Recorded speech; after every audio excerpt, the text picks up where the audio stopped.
Okay, here we go. So in case you're just waking up, there was a trade last night. We have Randy Arozarena heading to the Mariners and back to the Rays. We got a couple of prospects. We got outfielder Aiden Smith, righty Brody Hopkins, and a player to be named later. Jeff Passan says a player to be named last. I guess that still makes sense. Now, heading to the trade on baseballtradevalues.com, this is almost dead even. As you can see here with Randy Arozarena, he had a median value of 7.3. You might be thinking, that seems a little low. Well, Randy Arozarena got off to a really tough start this year, hitting .211, has a .318 on base, a .394 slugging, does have a WRC plus of 109. That is pretty good. But Randy, for the most part, has really scuffled, except for the last month. The numbers have really picked up over the last 30 games, hitting .287, a .378 on base, a .546 slugging, 6 home runs. And with Randy, he's going to give you some speed as well. Another reason that his value might seem a little low is because of the money that he's making. $8.1 million in arbitration this year, and that's expected to go up over the next couple of years. So when you combine the money along with the slow start with Arozarena this year, that's going to push that value a little down. My quick reaction to this is, yeah, I really like this trade for the Mariners. Now, I was wondering if maybe they were going to go in a different direction, maybe look for a bat that makes a bit more contact.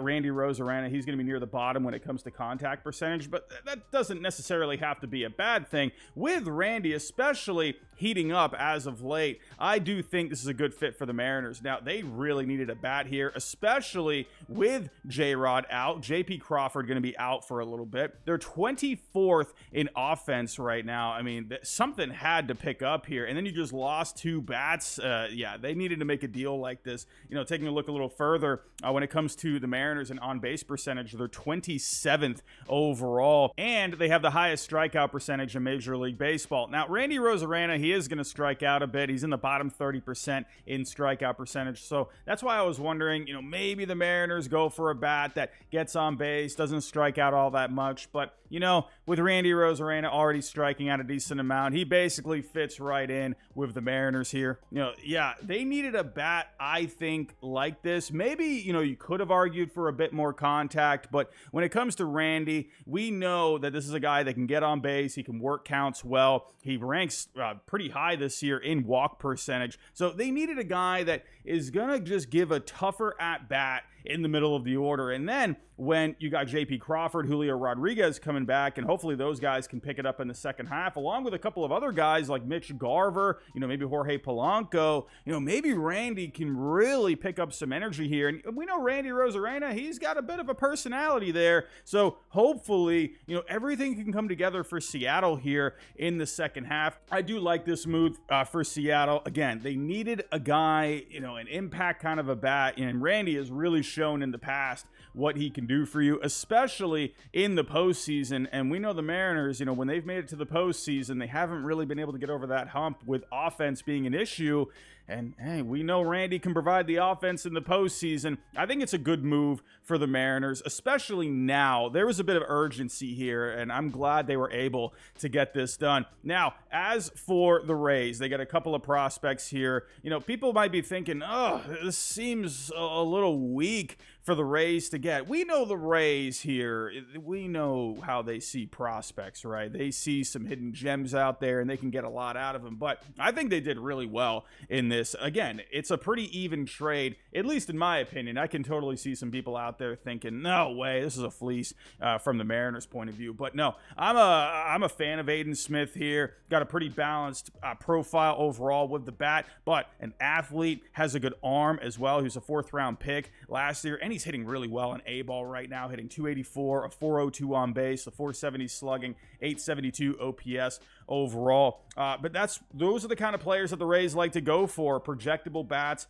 athletic. So I think overall they're getting themselves a pretty good player here. So I don't know why it says MLB. He won't be ready for a couple of more years, but overall, I like that for the Rays. And then they get an arm in this as well.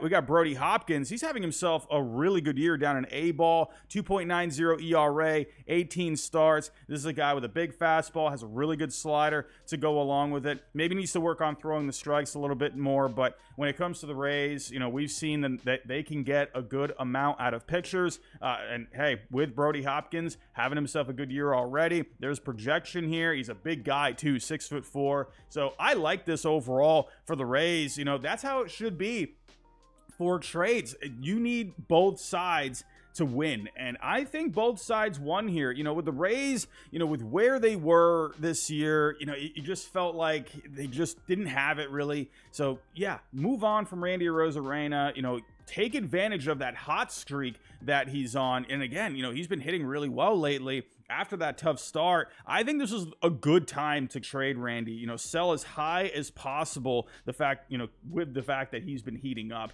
So I think it's a good deal for the Rays. For the Mariners, yeah, I like the addition of the bat here. I think it's still a bit of a wait and see. With the Mariners, let's see if even adding a bat is going to help them. I've been wondering if this is a bit more of a philosophical kind of a thing. Something within the organization where it's just going to take some time to be able to fix these strikeout problems. Right. But hey, Randy, he's going to bring some energy here. Overall, I do like it. And again, there was urgency here, and I'm glad the Mariners took care of it. Especially a few days before the deadline, before other teams maybe started to jump into the fray here for Randy. We saw the Dodgers were high on him. That was in the rumor mill the last couple of days. So good for the Mariners. I'm glad they got this done. And for the Rays, they got a couple of pretty solid prospects. And we also had another trade yesterday. AJ Puck heading to the D-backs and back to the Marlins. You got a couple of prospects, Davison De Los Santos and Andrew Pinter. I absolutely love this trade for both sides. Now, for the Diamondbacks, they really needed something in this bullpen. 28th overall in Fangraph wins above replacement. I think the back end of the bullpen was pretty solid. It was more of that middle relief that was giving them some problems. But Puck, he's going to give them a different look at the back end of the bullpen. They had a few righties back there, Sewald, Martinez, Ginkel, Thompson, but Puck is going to give them a big lefty at the back end there. I absolutely love this addition, and they're going to be getting some starters off the IL here eventually. Hopefully we see Eduardo Rodriguez at some point, Merrill Kelly, Jordan Montgomery. Let's see if he can get himself turned around after a bad first half, but overall, I love this. That's exactly what I thought the Marlins needed to do. I was thinking of a lefty. I was thinking maybe Andrew Nardi. I think AJ Puck is just fine as well. Now, Puck, he has been having himself an interesting year. ERA at a 4.30, FIP at a 3.62. But with AJ Puck in the beginning of the year, he was trying out starting, and that just was not working out. 13 and 2/3 innings pitched, an ERA of 9.22. My goodness. But as a reliever, he has been fantastic. 30 and 1/3 innings pitched, ERA at a 2.08. And if you take a look at some of the advanced numbers here, if you see here, as a starter, he was walking 11 batters per 9. Are you kidding me? But he's brought those all the way down to under 2 walks per 9 as a reliever. He's striking out more guys as a reliever. AJ Puck, stay in the bullpen. This is where you need to be. You can be absolutely dominant back there. And a 6.29 FIP as a starter, 2.42 FIP. Yeah, this guy needs to stay in the bullpen. And he's been pitching great as of late. In his last 7 games, he's only given up 1 hit while striking out 13 guys. In the last 30 games, I mean, he's been really solid there. Last 15 games has an ERA of 0.51. Yeah, this is a great move for the Diamondbacks. And for the Marlins, they get themselves a couple of pretty interesting bats. If you're noticing here with the Marlins, even in the draft, they are looking for some high upside bats. And Davison De Los Santos has a lot of upside. Now, he's a very aggressive hitter. He chases a lot, so that's why you're seeing a 40 hit. But oof, this power is through the roof. This year, he is flat out raking. He's hitting 325 in the minor leagues between double and triple A. Has an OPS over 1,000. Has 28 home runs this year. That is just crazy. Davison De Los Santos, I think, is a perfect pickup for the Marlins. And they also get Andrew Pinter, the number 19 prospect in their organization right now. He's having a great year. This is a guy that has good on-base abilities. And look at the numbers here. Hitting 285, a 384 on base, a 468 slugging overall with a 852 OPS, 9 homers. He's also going to give you some speed, 19 stolen bases. So overall, I think this is a great deal for the Marlins. Obviously, they were going to be selling here, but they got a couple of good, solid bats here. And for the D-backs. They improve that bullpen with AJ Puck. But let me know your thoughts down below in the comments. What do you think of this trade? Who do you think won the trade? Do you think it was a good move for both sides? Let me know down below in the comments. But everyone, that's all I got for right now. If you can on the way out, hit that like button for me. Subscribe if you're new, and I'll talk to you next time.